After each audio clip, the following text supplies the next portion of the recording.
Welcome to the place where we learn about and learn from the leaders in our field who are powering human creativity. I am Aaron Dworkin, and this is Arts Engines.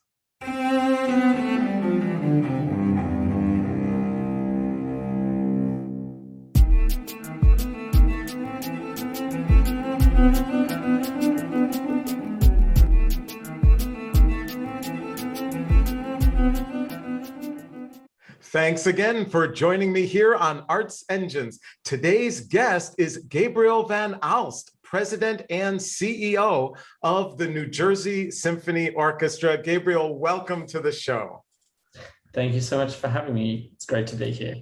So, there's so many things to talk about. And of course, your leadership in our field has just been extraordinary. But one of the things that I feel like the orchestra is doing that's very interesting, and I noticed and saw the announcement of DBR, Daniel Bernard Roumain, becoming an artistic catalyst with the NJSO. And so first, I wanted to just kind of ask what on earth is an artistic catalyst, and then a little bit more about, kind of what DBR will actually be kind of, doing with the orchestra. Sure. The two questions are really linked because this journey began with us basically this time last year.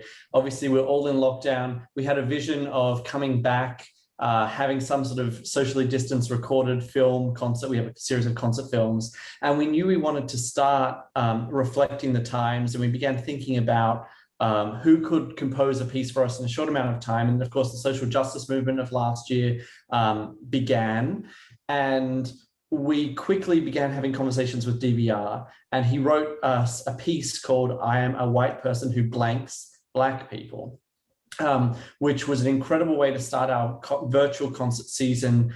Obviously, very provocative title, makes you think as a white person, it makes you fill the blank in for yourself. And so there's an immediate engagement, not just in listening to the music, but an intellectual engagement as well with words. And Shen, our music director, and DBR hit it off amazingly.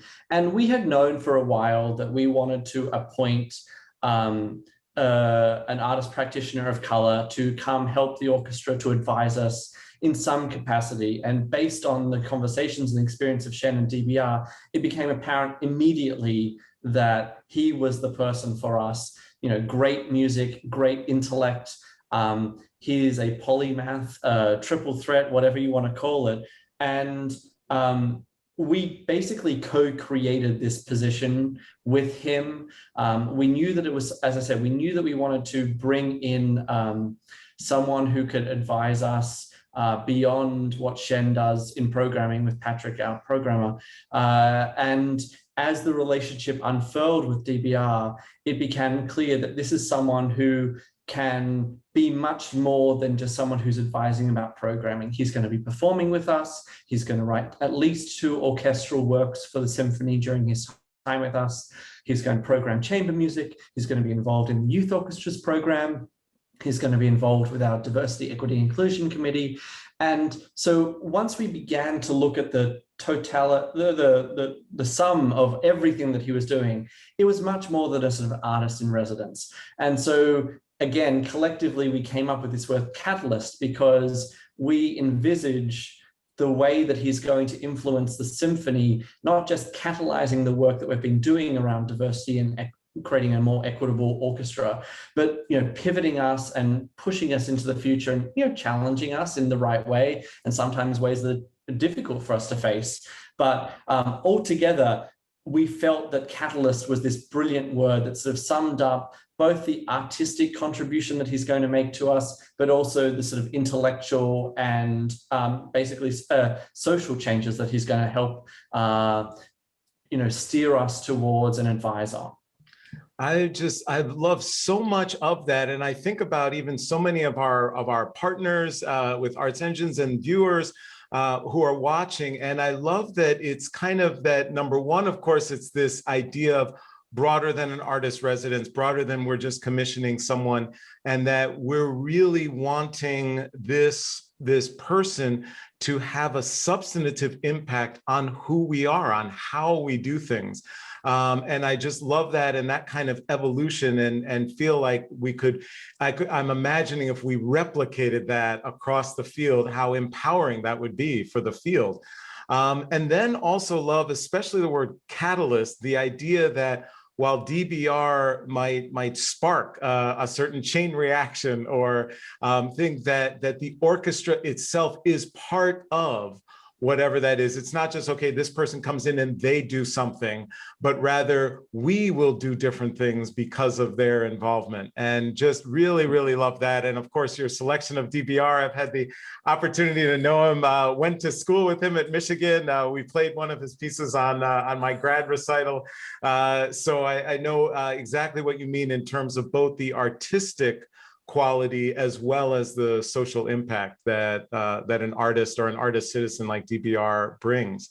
And so it kind of going broader to the orchestra as a whole, kind of, is this part of a lot of work or direction that you see for the orchestra? I think about the commission with Tyshawn. Are there other things like that? Do you see this as all part of an overall kind of direction or trajectory for the orchestra?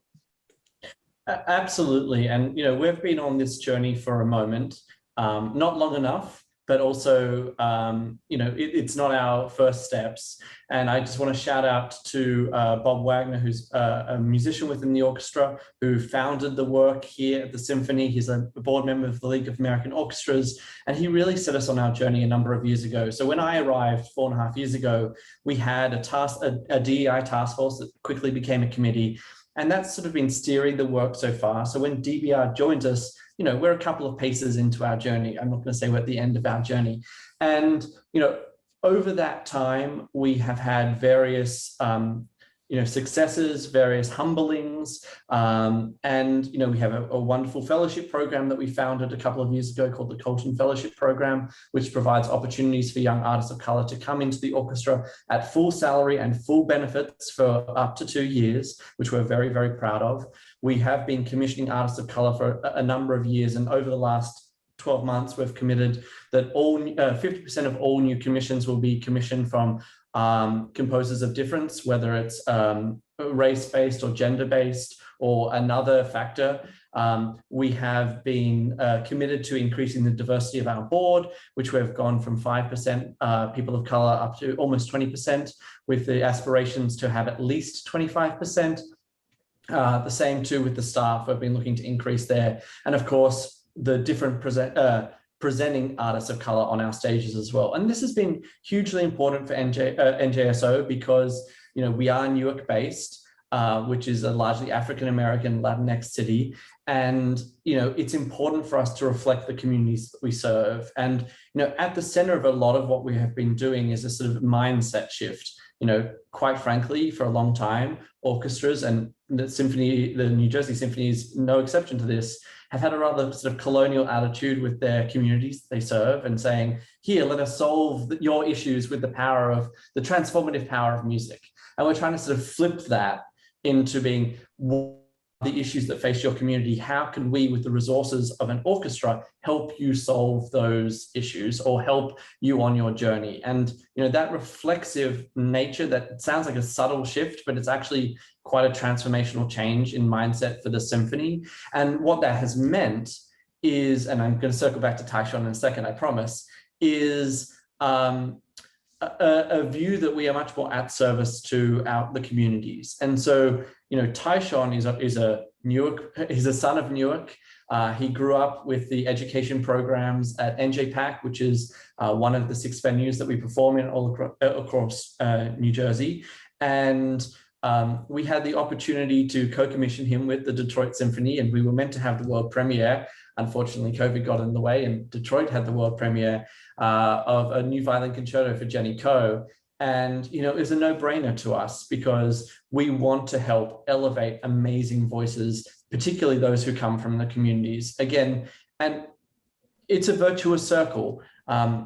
We help the community. If we help the community comes to us. And, whilst that's a benefit, it's not really it's not ultimately the goal, quite frankly. You know, we are the New Jersey Symphony Orchestra. I come from Australia, where there's you know, arts are publicly funded, and we get $1 million from the New Jersey State Council on the Arts every year. So I view that every citizen of New Jersey is an investor, is a stakeholder in the New Jersey Symphony. So we have an obligation to serving everyone in New Jersey. So highlighting the amazing talents of Tyshawn by commissioning him, by programming him, and other artists like him. You know, it's part of what we should be doing and what we can do. And so this is amazing. And, you know, we have a lot of administrators who are, you know, who tune into the show. And as you think about this work, right, I think that there are some who say, oh, well, you know, I would otherwise do it, but there's too much pushback, or, you know, members of my orchestra, members of my staff are just not down with it, et cetera.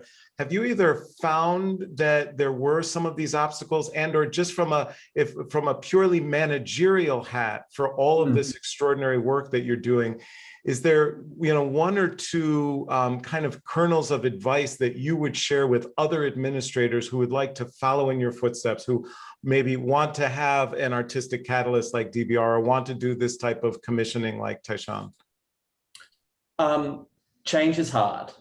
And, you know, I think the important thing is that you understand that your aspirations, there have been several moments on this journey when I have been frustrated that I haven't been able to move faster, or move the organization faster, or we haven't been able to do X and haven't been able to do Y. And again, I go back to sort of thanking Bob at the beginning for setting us on this path. And I think that the work and this type of journey is cumulative. And whilst it can be frustrating having conversations at the beginning, and you know, we've been having town halls over this year with our musician staff and trustees to discuss concepts of equity and what they mean to the different constituency groups. And sometimes, you know, we can all be frustrated because there's different levels of understanding and knowledge, but it's only by going through and having those conversations that you can get to the place where you're doing work in an authentic way that is owned by the entire organization. There can be a temptation to just say, you know, I'm the boss, we're going to do this. And, you know, to be fair, there have been certain parts of this journey when I have said things like that. But it's so much more impactful if the organization goes with you. And, you know, read a book, 10 books, 1 million books about the joys of change management, and understanding that fear can be a very powerful emotion.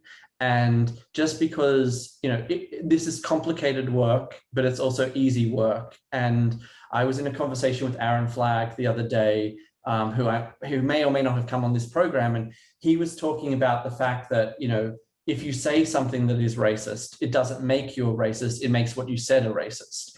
And there can be, that was very powerful to me because, you know, again, sometimes in this journey, you hear people say things that they doesn't necessarily demonstrate their intention. And having sort of an understanding that everyone is in a different place in their journey will help leaders drive this work through their organization and lead this work through their organization.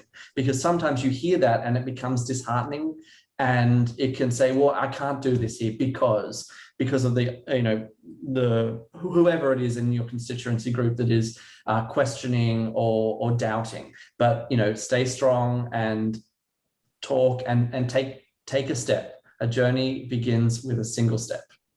Wow, this is just, I think, extraordinary advice, and of course, a testament to your leadership. So unfortunately, we're just about out of time, but I always like to ask, you know, especially thinking about this type of work, which can sometimes be really tough, for your own leadership, where do you draw on strength or inspiration on those toughest of days? Oh, our youth orchestra program, honestly, I say I go down to the youth orchestra rehearsals every year because I say that I was a youth orchestra kid. I would not be doing what I do today if I had not, you know, had the benefit of the type of program that the symphony offers. And when I see the kids in that program, they are representative of all the communities of New Jersey. The optimism there, the sheer joy that comes from collective music making. And that sounds like a pageant answer, but honestly, like it's sort of the crying at work moment that you get, and it really is the thing that drives me forward every single day. Wow. Well, Gabriel Van Aalst, you truly are one of the arts engines who is powering human creativity in our field. Thank you so much for coming on the show. Thank you so much for having me, Aaron.